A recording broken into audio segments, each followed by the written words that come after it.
Big FA Cup weekend, though. Manchester City v Chelsea. What a game, because Chelsea resurgent, aren't they, up against the champions. 5:15 kick-off Saturday evening. Just you wait is the headline on the back page of The Sun. Cole Palmer doing a workout with, I think, a cable there, getting his chest muscles ready for the game. But how big is he potentially going to be come Saturday evening?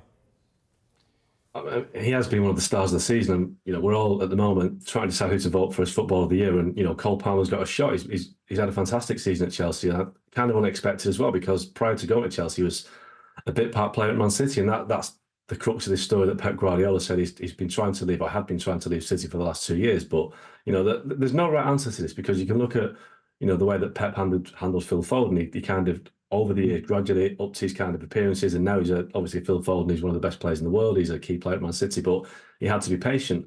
Cole Palmer had a similar kind of treatment by Guardiola, but he didn't like it. He wanted to get out there and play, and you can't blame him. And you have to say that by going to Chelsea and scoring 20 goals in the league already this season, he's made the right choice. And Guardiola today, I thought it was a little bit unfair to say that he's been trying to leave for 2 years. That's to me is a bit like trying to get the City fans against him at Wembley and trying to get on his back and suggest that he wanted out, longer than people realise. But you can't blame the kid for wanting to pursue his career, wanting to play games. And had he stayed at City, I don't think he'd have scored 20 Premier League goals. I don't think he'd have been in the Euro squad this summer. So it's been a successful move, whether he wins a trophy or not. And I think, it also shows what a great academy that Man City have, because they produce so many players in their team and other people's teams. But for me, Cole Palmer, one of the stars of the season, he made the right choice to leave. Indeed, back page of the Express, I tried for 2 years to persuade Palmer not to move on. Coming on that point, Jack, what's your take on it? Is it a sense that deep down Pep might regret him going, or do you feel this is one of those occasions in football and life where it's best for all parties to part company?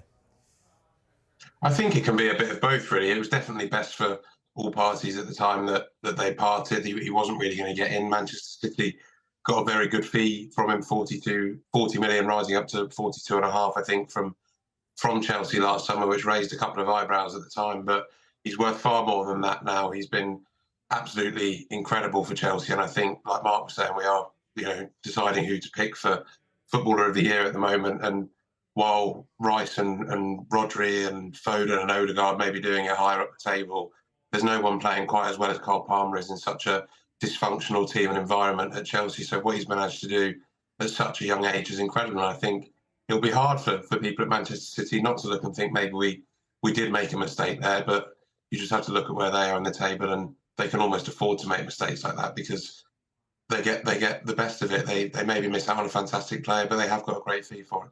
It seemed like Phil Foden a couple of years ahead of him, a couple of years more in favour of Pep Guardiola. Mark, do you see it as a bit of a shootout between Foden and Palmer in a sense, in front of Gareth Southgate as well? It could be.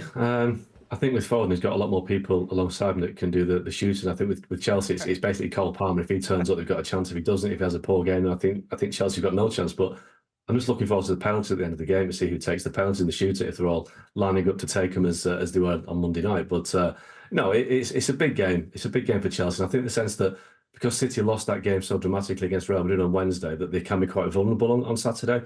72 hours between a massive game and another massive game. A couple of players with injuries, Erling Haaland's a doubt. This could be a great opportunity for Chelsea to get to the cup final again, but they'll need Cole Palmer to be on top of his game. But he's done that all season. He's turned up all the time. So I'd expect him to turn up again tomorrow and play a big role, as Phil Foden probably was for City as well. Yep, I definitely think he'll be on penalties, that's for sure, after what Pochettino's had to say. Hopefully it's 4-4 like last time they met in the league.